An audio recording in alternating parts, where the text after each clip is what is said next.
Welcome to Tanvi's kitchen. ఈరోజు recipe వచ్చేసి Holi special రెసిపీని చూపించబోతున్నానండి. అదేంటంటే తండాయి రెసిపీ.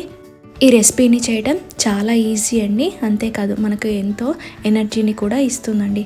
సో ఇక లేట్ చేయకుండా ఈ ఈజీ అండ్ ఎనర్జెటిక్ డ్రింక్ని ఎలా చేసుకోవాలో చూసేద్దామా. ఈ డ్రింక్ కోసం మనం ముందుగా పప్పులన్నిటిని నానబెట్టుకోవాలండి.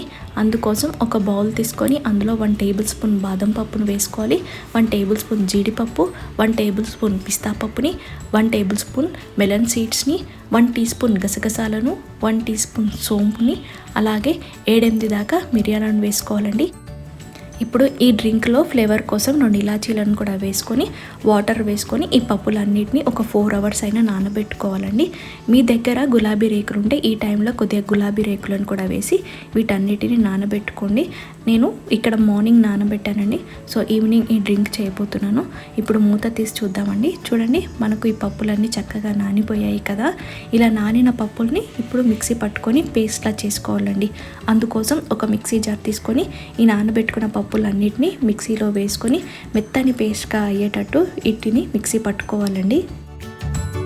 పప్పులన్నిటిని మిక్సీ జార్లో వేసినప్పుడు పప్పులను నానబెట్టుకున్న వాటర్ ఉంటుంది కదండి, సో ఆ వాటర్ వేస్ట్ చేయకుండా ఈ పప్పులలోనే వేసి మొత్తం మిక్సీ పట్టుకోవాలండి. ఇప్పుడు మిక్సీ జార్ మూత పెట్టేసి మెత్తని పేస్ట్ అయ్యేటట్టు మిక్సీ పట్టుకుందాం. చూడండి, మనకు పప్పులన్నీ మిక్సీ పట్టిన తర్వాత ఈ విధంగా ఫైన్ పేస్ట్లా అవ్వాలండి. ఇప్పుడు ఈ పేస్ట్ని పక్కన పెట్టేసి స్టవ్ వెలిగించి స్టవ్ మీద గిన్నె పెట్టేసి అందులో 1/2 లీటర్ వరకు పాలను వేసి పాలు బాగా కాగనివ్వాలండి. నేను ఇక్కడ పచ్చి పాలే తీసుకున్నాను కాబట్టి పాలు కొద్దిగా కాగనివ్వాలి. పాలు ఇలా కాగుతున్నప్పుడే 1/2 టీ స్పూన్ దాకా కుంకుమ పువ్వును వేసుకోండి. తర్వాత ఇందులో స్వీట్నెస్కి తగ్గట్టుగా షుగర్ని యాడ్ చేసుకోవాలండి. ఇక్కడ మీరు షుగర్ వద్దనుకుంటే ఇందులో బెల్లమైనా వేసుకోవచ్చండి, లేదా హనీ అయినా వేసుకోవచ్చు, కండ చక్కెర అయినా వేసుకోవచ్చండి. ఇప్పుడు నేను 2 టీ స్పూన్ల షుగర్ వేసి షుగర్ అంతా బాగా కరిగిపోయేటట్టు అంతా ఒకసారి మంచిగా కలుపుకున్నానండి.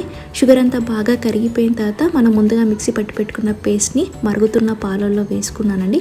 ఇలా పాలల్లో పేస్ట్ని వేసిన వెంటనే కలుపుతూ ఉండాలండి, లేదంటే ఈ పేస్ట్ అనేది అడుగున చేరి మాడుతుందండి. పప్పుల పేస్ట్ వేసిన తర్వాత ఈ పాలని మీడియం ఫ్లేమ్లోనే కొద్దిగా చిక్కగా అయ్యేంత వరకు ఒక 3 మినిట్స్ వరకు మరిగించాలండి. చూడండి, పాలన్నీ బాగా మరిగిపోయి కొద్దిగా చిక్కగా అయినట్టు అనిపిస్తుంది కదా. ఈ మాత్రం చిక్కదనం ఉంటే సరిపోతుందండి, ఎందుకంటే ఈ పాలు చల్లారే కొద్దీ మరి కాస్త చిక్కగా అనిపిస్తాయి. అందుకనే ఇప్పుడు స్టవ్ ఆఫ్ చేసుకొని ఈ పాలని కొద్దిగా చల్లారనిద్దామండి. తండాయి రెడీ అయిపోయిందండి. ఇప్పుడు సర్వింగ్ గ్లాసులలో సర్వ్ చేసుకుందాం. ఇక్కడ 2 సర్వింగ్ గ్లాస్ తీసుకొని కొద్దిగా చల్లగైన పాలను ఈ గ్లాసులలో సర్వ్ చేసుకుంటున్నానండి. పాలను గ్లాసులలో వేసుకున్నప్పుడు గ్లాస్ నిండా కాకుండా కొద్దిగా గ్యాప్ ఉండేటట్టే ఈ పాలను వేసుకోండి. ఈ పాలను వేడిగా తీసుకున్న టేస్ట్ బాగానే ఉంటాయండి, చల్లగా తీసుకున్న టేస్ట్ బాగానే ఉంటాయి.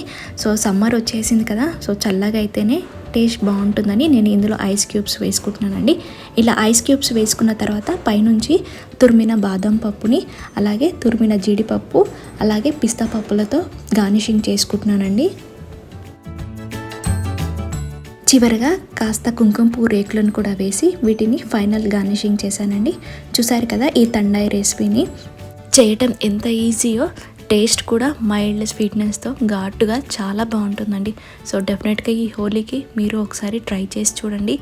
ఈ రెసిపీని అన్ని డ్రై ఫ్రూట్స్ వాడి చేస్తాం కదండి, అందుకనే చాలా హెల్త్కి మంచిదండి. సో డెఫినెట్గా మీరు ఒకసారి ట్రై చేసి చూడండి. మీరు ట్రై చేసిన తర్వాత మీకు ఎలా వచ్చిందో కమెంట్ చేయండి. ఈ వీడియో మీకు నచ్చినట్లయితే please subscribe to my channel, like చేయండి, షేర్ చేయండి.